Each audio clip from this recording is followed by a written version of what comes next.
Hola a tothom, benvingudes un dia més al meu canal de YouTube i avui es ve vídeo llarg perquè faré un resum de tots els llibres que he llegit aquest any 2025, que han sigut 60 llibres en total.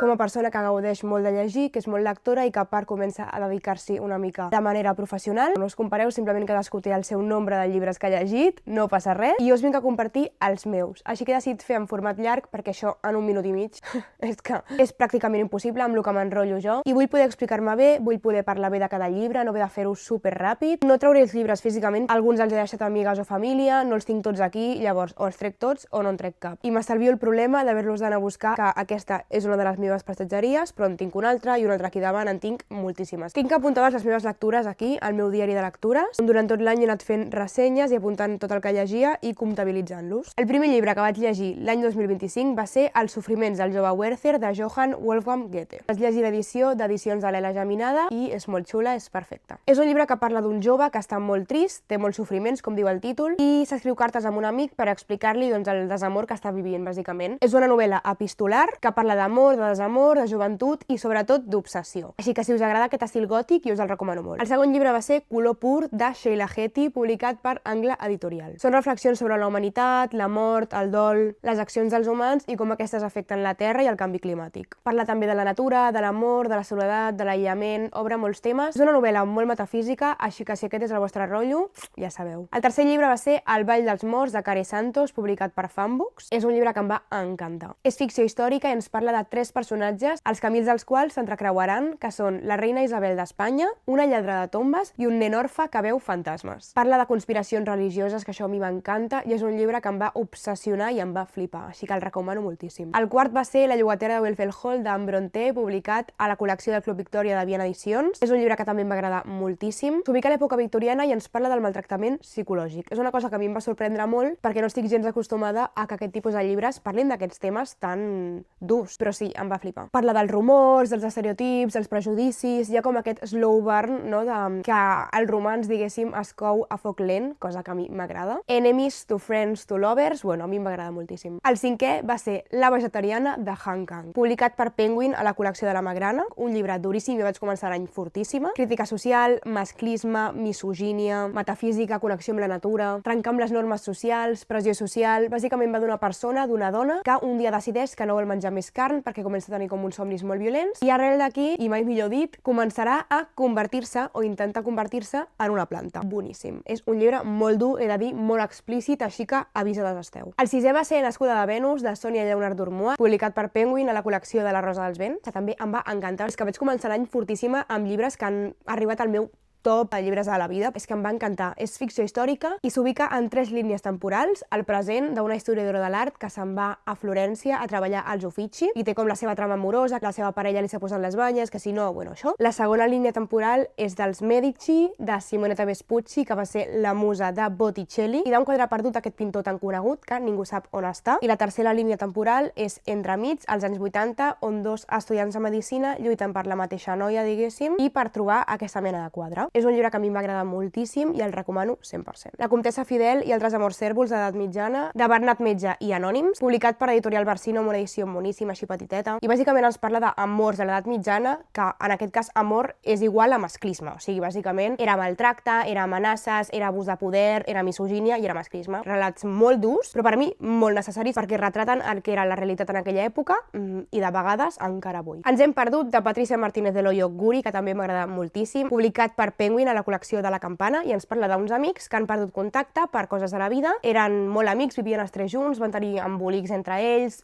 malentesos, van acabar superdiscutits, i ara un dels tres ha desaparegut i l'hauran d'anar a buscar, i en aquest procés també es trobaran a si mateixos, què volen fer amb la seva vida, com ho volen enfocar, i és un llibre que a mi m'ha agradat molt, vaig connectar moltíssim i em vaig enganxar molt. Les bruixes, de Roald Dahl, és un llibre que vaig rellegir, que ja havia llegit fa molts anys, i el vaig llegir per fer una obra amb els meus alumnes, i em va encantar. O sigui, és que Roald Dahl m'agrada moltíssim. És una novel·la juvenil i és increïble. És un dels millors autors que he llegit mai i a mi m'agrada molt. Parla d'un nen que s'acaba de quedar orfe i se'n va de vacances amb la seva àvia a un hotel que està infestat de bruixes que volen eliminar tots els nens del món i, bueno, es veurà embolicat amb una trama superguai. És que m'encanta aquest llibre. Enviant-nos de Saba Sams, publicat per Bromera. Són una sèrie de relats que parlen de la feminitat, del que és ser dona, de la maternitat, de molts temes. És un llibre superdur, supercru, que a mi m'agrada moltíssim. Els relats parlen del que és ser una dona en aquest món masclista, d'avortaments, d'assetjament, de gordofòbia, de la pressió estètica, d'agressions sexuals, de la connexió amb els animals, del primer amor, de les drogues, de la competència entre dones, mil temes. El retorn del soldat de Rebecca West, publicat pels Petits Plaers de Viena. Bàsicament, un soldat torna a casa després d'estar a la guerra i ha perdut la memòria. Allà es retrobarà amb la seva dona, amb un antic amor. És un llibre molt maco, molt tendre, molt nostàlgic. Ens parla dels primers amors, de la memòria, de la mort, de les decisions i de la violència. Noia troba noi, d'Ali Smith, publicat per Raig Verd, que porta el mite d'Ifis i Llante a l'actualitat. Gènere, amor, ètica empresarial, mitologia grega, homofòbia, crítica social, capitalisme, autodescobriment... És que és un llibre superguai per mi, o sigui, trenca moltes normes i m'agrada moltíssim. És un llibre que a molta gent no li ha agradat gens, però a mi m'agrada molt. Les calces al sol, de Regina Rodríguez Sirvent, publicat per Penguin a la Campana. Parla d'una noia que se'n va d'au pair als Estats Units, és una noia que no sap res d'anglès, és un llibre molt divertit, molt irreverent, que enganxa, que és una lectura fàcil i que a mi em va agradar. Valentino, de Natalia Ginsburg, en català crec que el tenen a l'Ela Geminada. Parla de l'amor adolescent, de les expectatives, de les relacions familiars, de les classes socials, de la homosexualitat, del que era haver d'estar a l'armari i reprimit perquè no podies dir el que eres. Pluja, de William Somerset Maugham, publicat pels Petits Plaers de Viena, que ens parla de dos personatges superoposats que es troben en una illa i tenen un conflicte enorme. En aquella illa no para de ploure i estan aïllats perquè hi ha hagut un brot de no sé quin virus i no poden sortir d'allà, i xocarà una persona amb un fanatisme moral i religiós superheavy amb una persona que literalment l'altra pensa que és una pecadora, o sigui, és molt guai aquest llibre. La roda del cel, d'Ursula K. Le Guin, publicat per Raig Verd, que s'ha convertit en un dels meus llibres preferits i bàsicament ens parla del George Orr, que és un home que somia i quan té somnis la realitat canvia. És a dir, si ell somia que el cel és taronja, doncs el cel és taronja i sempre ha sigut taronja. I els records seus i els de tothom han canviat. I llavors hi haurà persones que s'intentaran aprofitar aquest poder seu per canviar el món segons la seva voluntat. I és un llibre que a mi em va encantar. Memòries del bosc, els records del Frederic Talp, de Michael Brunarnó, publicat per Flamboyant Editorial, que ens parla d'un animal que ha perdut la memòria, que té Alzheimer, o com diuen ells, la malaltia de l'oblidar-ho tot, i haurà d'intentar recuperar els seus records ajudat dels seus amics. És que és un llibre supertrist, però molt maco. El temps de la collita, de Magdalena Blasevic, que ens parla d'una dona que torna al seu poble natal, que ha estat destruït per la guerra, per fer una exposició fotogràfica, i allà reconnectarà amb molts records, amb la seva vida passada, amb amors passats, i també connectarem amb la història de la seva mare, que va ser la que va viure tota la guerra i tot l'abús cap a la dona i cap a la població. I és un llibre molt, molt, molt colpidor. Un estiu per estimar, la primera part de la trilogia d'Albons, de l'Esther Vernon, publicat per Penguin a la Campana, ens parla d'una dona que ha perdut el seu marit en un accident d'avió, s'ha quedat vídua així com així, sense esperar-s'ho, i està intentant reconstruir la seva vida, i va a la casa d'Albons, on es pensava jubilar amb el seu marit, i allà, doncs, reconnectarà amb la seva mare, amb qui no tenia relació, i, bueno, intentarà trobar-se a si mateixa. És un llibre molt tendre. Frankenstein o el Prometeu modern, de Mary Shelley, publicat a Viena Edicions al Club Victòria. Quin llibràs? Bàsicament ens parla del doctor Frankenstein, que s'obsessiona amb crear vida de la matèria morta, de cadàvers, bàsicament, i un cop ha creat aquesta vida, decideix que ja no li interessa i que ja no el vol i l'abandona. I, bueno, ens planteja realment moltes preguntes aquest llibre. A mi em va encantar, crec que és un llibre que heu de llegir algun dia, i no sé, em va agradar moltíssim. Realment, qui és el monstre? La criatura o la persona que ha creat aquesta criatura i l'ha abandonat? És que, com diria Noemi Argüelles, és per a reflexionar. Un mes al camp, de J.L. Carr, és un llibre que em va encantar. Està publicat també als Petits Plaers de Viena i ens parla d'una persona, d'un home que ha estat a la guerra i està molt traumatitzat, té síndrome d'estrès posttraumàtic i se'n va un mes al camp a treballar. Crec que ell és arqueòleg i comença a, no sé si està com restaurant un fresc d'una església o alguna cosa així, i allà reconectarà amb la calma de la vida i amb moltes coses. Realment, ell ve d'aquell passat tan traumàtic i és un llibre molt, molt bonic. Únics 2x1, del Christian Oliver, publicat per Penguin a la Rosa dels Vents. És un llibre que ens parla de dos germans bessons que cadascú té la seva moguda i són superoposats, i un dels dos coneix una persona especial, se n'enamora, sembla que tot va perfecte, i l'altre, per venjar-se, l'altre bessó, comença a quedar amb la persona, amb l'interès amorós del seu bessó, sense passar pel bessó, diguéssim. I hi ha com un embolic allà com molt heavy, però també parla molt de l'adolescència, de la homofòbia, de la pressió social, de molts temes superimportants. Orbital, de Samantha Harvey, publicat per Grup 62, és un llibre brutal que ens parla de 6 astronautes que viatgen a bord de l'Estació Espacial Internacional i fan no sé quantes òrbites al voltant de la Terra cada dia. I és un llibre que reflexiona sobre molts temes, no? Ells, des de fora, des de la seva estació espacial, veuen la Terra de lluny. Pensen en la guerra, en els humans, en per què fem això, per què lluitem entre nosaltres si des de fora les fronteres no es veuen, no? O sigui, al final es veu terra i aigua, no es veu més. I fa moltes reflexions sobre la humanitat, sobre moltes coses. És un llibre molt maco. I sobretot per què tractem tan malament la Terra, que és la nostra casa, i per què l'estem destruint. Mort en diferit del Toni Aire, publicat per Penguin a La Campana, que ens parla d'un crim i de falsedat i mentides al món de la comunicació, al món dels tertulians. Hi ha una nevada, hi ha una apagada i l'assassí aprofitarà aquestes circumstàncies per matar. Són molt bons ingredients per cuinar un misteri. Tan lluny de casa, del Sergi Porcet, publicat per Sembra Llibres, el Sergi Porcet dels Book Hunters. Són una sèrie de relats que expliquen diferents situacions quotidianes i no tan quotidianes, diferents situacions de parella, on els protagonistes connecten amb les parts més profundes de si mateixos. Aquelles parts que no s'atreveixen a treure a la llum. La passió de Janet Winterson, publicat per Periscopi, és un llibre que a mi em va agradar molt, és una autora que jo ja havia llegit, Per què ser feliç quan podria ser normal. Bàsicament ens parla de la fina línia entre la passió i l'obsessió. Seguim dos personatges que són l'Henri, un cuiner de Napoleó, que està obsessionat amb el dictador, diguéssim, o sigui, està obsessionadíssim amb Napoleó, i la Villanelle, que és una noia veneciana, filla de gondolers, que té peus d'ànec. I aquests dos personatges tan peculiars es trobaran i aquesta fina línia entre la passió i l'obsessió es creuarà. Coragra, de Nora Ephron, publicada per l'altra editorial, ens parla de la Rachel que està vivint una ruptura amorosa, diguéssim, amb el seu marit, perquè ha descobert que li està sent infidel i ella està embarassada de no sé quants mesos i tenen un altre fill. O sigui, és que la situació no pot ser pitjor. És sarcàstic, és mordàs, és una sàtira de com canvien les relacions, de ser fidel a tu mateix, de posar límits i de fer-te valer. Ai, per cert, que el seu marit li posa les banyes amb una amiga, és que toca't els ous. Viatge al passat de Stefan Zweig, publicat pels Petits Plaers de Viena. Parla de dues persones que es retroben després de molts anys i fan aquest viatge al passat. Parla de nostàlgia, de memòria, d'amor clandestí, de desig frustrat i de la guerra que ha separat dues persones. El paper per la paciència de Sigmund Krychanovsky, publicat per Coma Negra, que són també una sèrie de relats que tenen en comú l'absurditat. Fan crítica social des de moltes perspectives, de la dictadura comunista a la URSS, per exemple, o també dels pisos i habitacions de 8 metres quadrats on havien de viure les persones en aquesta dictadura. De l'explotació dels recursos de la terra, de l'absurditat dels humans, i també parla molt de l'escriptura, no? I de les lletres. O sigui, és com, no sé, és un llibre que heu de llegir per saber de què estic parlant, perquè és que és una experiència de lectura. Persuasió, de Jane Austen, publicat al Club Victòria de Viena. Buah, què dir-vos amb aquest llibre, o sigui, em va encantar. Parla de segones oportunitats, de dues persones que es van conèixer, i una d'elles es va deixar persuadir de no casar-se amb l'altra perquè li van dir que no era prou ric, que no tenia prou recursos, que no la podria mantenir, que ella havia d'aspirar a més. I han passat 8 anys i ella segueix enamorada d'ell i veurem si es poden tornar a donar una oportunitat. Si ell l'ha perdonat per haver-lo abandonat, bueno, és que a mi em va encantar. O sigui, és que Jane Austen és perfecta. Vull dir, és que no tinc res més a dir. Un cuento perfecto de l'Elisabeth Benavent, publicat per Suma de Letres. Em va agradar molt. O sigui, jo no era gens de novel·les romàntiques, crec que tenia molts prejudicis cap a les novel·les romàntiques, no sabia ben bé què eren, i crec que hi ha novel·les romàntiques de poca qualitat, però hi ha novel·les romàntiques de qualitat. I aquesta n'és una. Em va agradar molt. Parla de dues persones que es troben en un moment que no pot ser pitjor. La protagonista, la Margot, acaba de deixar plantat el seu nòvio, el seu promès, a l'altar, i té un garbuix mental que flipes. I el David, el noi, ho està deixant i tornant amb la seva parella supertòxica, es troben i es fan amics i decideixen que s'ajudaran mútuament a tornar amb la parella. Posaran la parella de l'altre gelosos. Ja sabreu com això acaba, no? Però és que és un llibre tan xulo, em va agradar molt. Duo, de Colette, publicat a la col·lecció dels Petits Plaers de Viena. Parla d'un home que un dia descobreix, així per casualitat, que la seva dona li està posant les banyes amb un amic seu. I bàsicament, durant tot el llibre, intentarà descobrir si ha sigut amor o només una trobada esporàdica i purament sexual, diguéssim, no? I aquesta qüestió l'obsessionarà, el portarà a la bogeria. I és un llibre molt interessant, la veritat, molt introspectiu i, no sé, el recomano. 248 funerals i un gos extraordinari, de Deborah Wiles, publicat a la col·lecció del Jardí Secret de Viena. Uau, què dir-vos, aquest llibre em va destrossar. Parla de la Comfort, que és una nena que viu a la funerària de la seva família, la funerària Snowberger, i ella està molt acostumada a la mort, no? O és el que creu, fins que comencen a morir-se persones molt importants per ella. Tot el que tenia al seu voltant, que considerava que era els pilars de la seva vida, comença a esfondrar-se. I la Comfort, bueno, està fatal, pobreta, amb aquest llibre.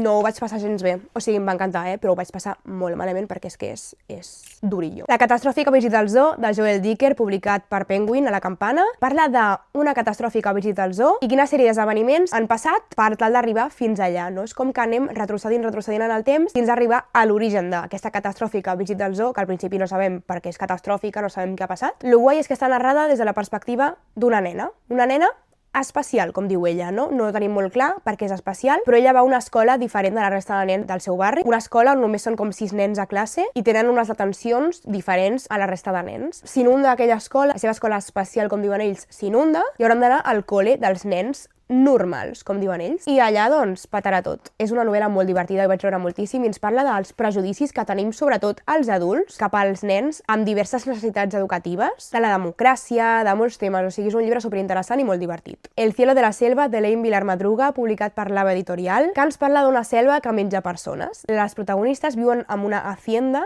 com diuen elles, al mig de la selva, i si volen viure allà, perquè no tenen més remei, perquè al seu país hi ha guerra, hi ha narcotraficants, hi ha maltracte, per tant, la millor alternativa és viure al mig de la selva, el preu a pagar per viure allà és alimentar-la. Amb què? Amb nens. Llavors, han de parir, han de fer bàsicament una granja humana i parir nens. És un llibre molt dur, la veritat. El viatge de Luigi Pirandello, publicat pels Petits Plaers de Viena, és un llibre molt maco que em vaig llegir en una tarda i ens parla d'una dona que mai ha sortit del seu poble natal i acaba de descobrir que té una malaltia i que li queden 2 dies. És crònica, és mortal, és terminal i ella no ha vist mai món, així que farà un últim viatge abans de morir per veure el que s'ha perdut. És un llibre molt trist. A mi m'agrada moltíssim, però hòstia, em va tocar, El segrest de la bibliotecària, de Margaret Meiji, publicat a la col·lecció del Jardí Secret de Viena, que ens parla d'un segrest d'una bibliotecària. És molt divertit. Al final hi ha uns lladres que consideren que la bibliotecària és una persona superimportant per un poble perquè sense ella la Bíblia no funciona, així que l'Ajuntament pagarà molta pasta per recuperar-la. I al final aquesta bibliotecària potser arriba als cors d'aquests lladres. Una història molt tendra. Això no se li fa a l'Esbòboda, de Janos Sekeli, publicat a la col·lecció del Cercle de Viena.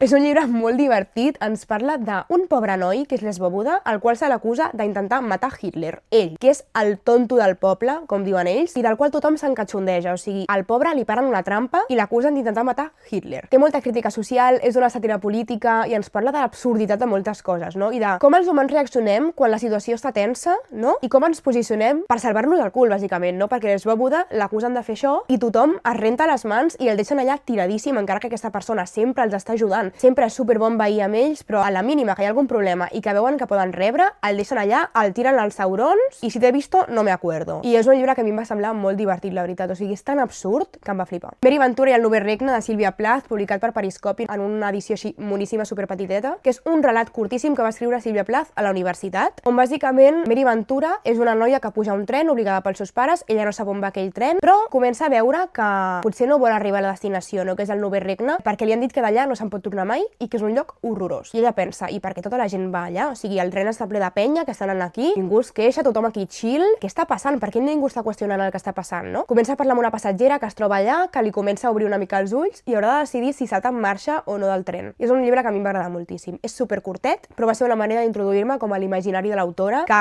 ja us explicaré ara, però la vaig llegir més tard aquest any. La saga Mentida de Care Santos, publicada per EDB, és molt guai, és una saga juvenil i vaig llegir la primera part, el primer llibre, que es diu Mentida, i ens parla d'una noia que comença a parlar amb un noi per internet a través del fòrum de la Biblio i s'enamoren, però veu que aquest noi fa coses estranyes, que quan li diu de quedar es fa una mica al boig, que no li dona el número, tal, llavors descobrirà que aquest noi està a la presó. És un menor que està a la presó i descobrirà la història d'aquesta persona. Uah, és un llibre fortíssim. El clan de la lloba, la primera part de la Guerra de les Bruixes amb Maite Carranza, publicat també per EDB. Buah, quina saga. Quan tingui una mica de temps mental i espai mental, l'acabaré, perquè és que em va flipar. De fet, està aquí, mireu, és aquesta. Està aquí. M'ha encantat, ens parla de la Naid, que és la filla de la líder del seu clan de bruixes, no? Hi ha 2 clans de bruixes, les Omar i les Odish. Les Omar són les bones i les Odish són les dolentes. La seva mare, la Selene, és la líder del clan de les Omar de la seva zona i ha desaparegut. I tothom pensa que ha marxat per aliar-se amb les Odish, perquè les Odish són immortals, tenen riquesa, bellesa eterna, bueno, ho tenen tot. I les Omar, doncs no. I, bueno, és que és bruixeria, és que és tan guai aquest llibre, em va encantar, em va reconnectar amb la meva nena interior que llegia fantasia i em va flipar. Vaig llegir L'assistenta, de Frida McFadden, jo també vaig caure, està publicada per Penguin, a la Rosa dels Vents, i em va agradar. Aviam, no és el millor llibre de la meva vida, evidentment, això ja ho sabíem, no? Però, bueno, estava molt guai, la veritat em va enganxar, és un thriller, és un passapàgines, o sigui, me'l vaig llegir superràpid, em va agradar molt. Bàsicament ens parla d'una noia que és pobra, acaba de sortir de la presó, i li cal una feina, i troba una feina com a assistenta a una família rica, amb els Winchester, i allà començarà a veure coses molt estranyes, començarà a veure que la mare de la família, diguéssim, que és una família perfecta, amb el marit guapíssim, la nena moníssima, la mare, diguéssim, la Nina, fa coses molt rares, menteix molt, li fa molt de gaslight, comença a pensar que la Nina està maltractant el seu marit i a la seva filla, no? Que realment aquella tia està com una cabra. I, bueno, és un llibre molt interessant, jo us el recomano molt. Gel a 40 graus, de Laura Cera Brisa, publicat per Penguin, a la Campana. Ens parla d'una noia que té una angoixa existencial, la seva mare va morir fa poc, està passant aquest dol, el seu millor amic se'n vol anar a viure amb la nòvia i parla una mica de les amistats, del que és ser adulta, aquest coming of age, no? De créixer i no vols créixer, de les relacions tòxiques de la família. Es joc Habitació, de la Carlota Font Castelló, publicat per Penguin a la Campana. Parla d'una noia que ha de llogar la seva habitació perquè el nòvio l'ha deixat i no es pot permetre viure sola, bàsicament, com estan les preus a Barcelona. També té una relació molt tòxica amb el seu cap, que bàsicament l'explota, i haurà de buscar una companya de pis, que és l'Emma. I l'Emma és una persona molt peculiar, que fa coses que la protagonista, l'Abril, no entén. I bueno, a mi m'agrada molt, És un d'aquests llibres que et sorprèn molt, perquè jo no sé què m'esperava, però és que no m'esperava el que vaig llegir. Té uns girs, té unes sorpreses que m'han agradat molt. Una cosa que em va agradar molt és que parla del to, que és un trastorn que jo tinc, i bueno, em vaig sentir molt representada, així que molt guai. Les veus al foc, de la Tània Soler, publicat a la Magrana a Penguin. Parla de TCAs. Una noia, que és la Eva, és fisioterapeuta i té un TCA molt heavy, té una bulímia. És un llibre molt explícit perquè ens parla d'aquest TCA, d'aquesta malaltia que ella té, però per mi és molt necessari de dir. I aquesta noia està en la recerca dels seus orígens familiars perquè el seu pare es va morir en un accident de cotxe quan ella era petita, o això li han dit, i vol saber què és veritat i què no és veritat. Així que es posarà a buscar els seus orígens i descobrirà una història esgarrifosa. Anne de Bonlia, de Lucy Maud Montgomery, publicat al Jardí Secret de Viena, és la segona part d'Anne de les Teules Verdes.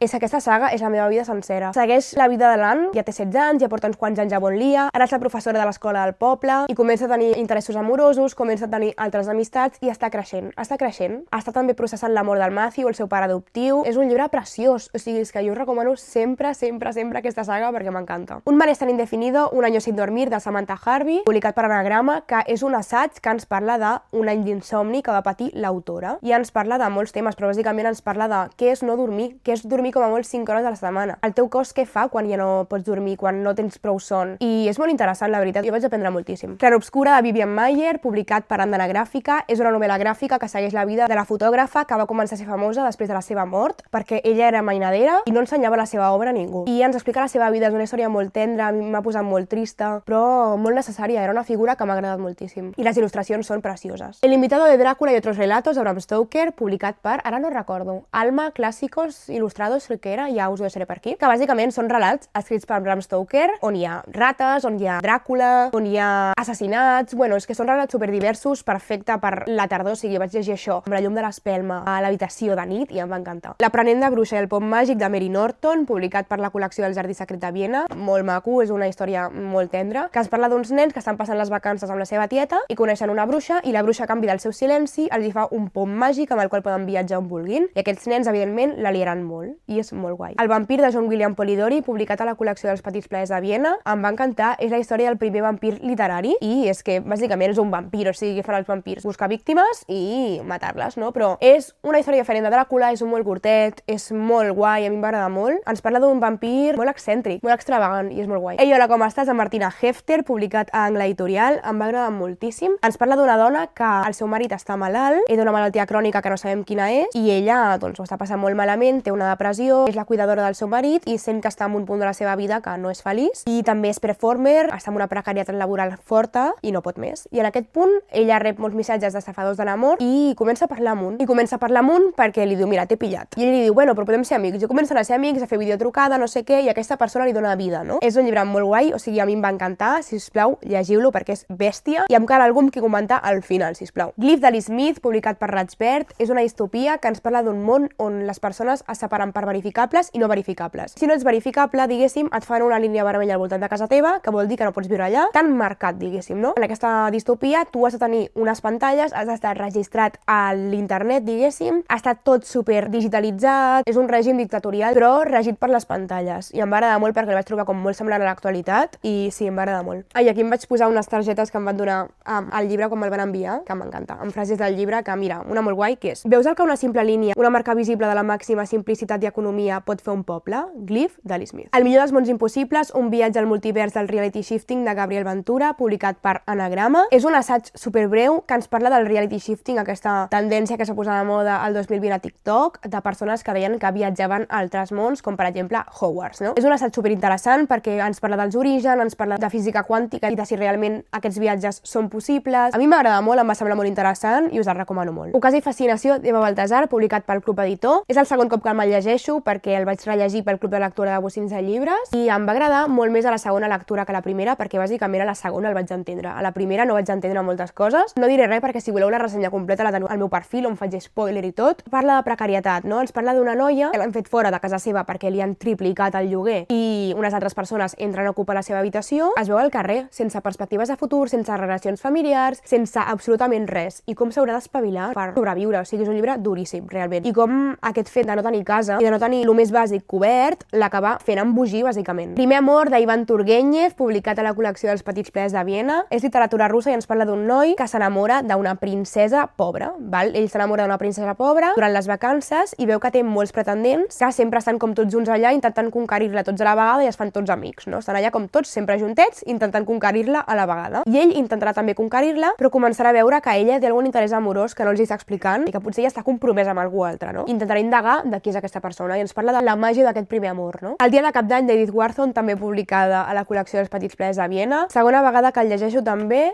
pel Club de Lectura de Bocins de Llibres i em va agradar molt. Ens parla d'una família que estan al menjador el dia de cap d'any, s'ubica a la Nova York de la Golden Age, diguéssim, a la societat alta novaiorquesa, i des del menjador veuen un hotel que s'incendia i de l'hotel en surt una dona de l'alta societat amb un home que no és el seu marit i comencen a especular sobre si està posant-li les banyes o no, bla, bla, bla, bla, bla, bla. L'aparten de la societat perquè això que ha fet és una atrocitat per ells i després veurem la perspectiva d'ella. És un llibre molt maco que ens parla de la hipocresia, de la moral rígida, a mi m'agrada molt. La campana de vidre de Sílvia Plath, publicat per Periscopi. Què dir-vos d'aquest llibre? Perdoneu que està tallat perquè porto com, no sé, 40 minuts gravant, de fet no tinc ni bateria al micro. Ens parla de l'Esther Greenwood, que és una noia que està molt malament, que està a Nova York, té una oportunitat increïble de gaudir d'una beca treballant a una revista, però ella no és feliç. Hi ha molts aspectes de la seva vida que no li estan anant gens bé i comença a tenir molts problemes de salut mental i acaba amb un ingrés psiquiàtric. És un llibre duríssim, que a mi em va encantar, crec que és una de les millors autores que he llegit mai i el recomano 100%. Músculs per sopar, de Birgit van der Becke, publicat als Petits Plaers de Viena, que ens parla d'una família que estan esperant el pare que vingui a sopar, han fet musclos, que és el seu sopar preferit, però el pare no arriba,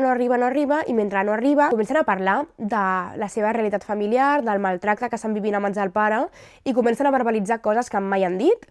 I, bueno, és un llibre molt dur, però que a mi em va agradar molt perquè parla del patriarcat, de la violència silenciosa i no tan silenciosa, de la violència física, molt heavy. I l'últim ja ha sigut Peter i Wendy, de J.M. Barrie, publicat per l'editorial Males Herbes, que és la versió original de Peter Pan, la història de Peter Pan, que la coneixem tots, del nen que no creix, que viu al país de mai més, i que s'emporta els tres germans, la Wendy, el John i el Michael, cap al seu regne, les aventures que viuen, diguéssim, i de les reflexions de què és ser petit, no?, de gaudir de la infantesa, bueno, molt guai. Així que gràcies per veure, m'ha agradat molt gravar-lo. Si voleu ressenyes més extenses, aneu al meu perfil perquè tinc ressenya d'absolutament tots els llibres que us he dit, ressenyes d'1 minut i mig, 2 minuts, on m'esplaio més, on resumeixo millor els llibres, però aquí, clar, havia de resumir-los 60 llibres en un vídeo que sigui mirable, no?, que no duri 2 hores. I, bueno, he hagut d'anar per feina, perquè si no, no podia. Així que un cop més, moltíssimes gràcies per veure, a mi m'ha encantat fer aquests vídeos. Espero que les meves recomanacions us agradin, us serveixin d'alguna cosa, us animin a llegir o, mira, si no, que us distraieu una mica. Així que em fareu molt feliç si us subscriviu, si em deixeu un comentari, aquestes coses que es diuen, no? També em podeu seguir a les meves xarxes, que són Instagram i TikTok, @AniaPosada. I ja està, moltes gràcies per veure'm i ens veiem aviat. Adeu!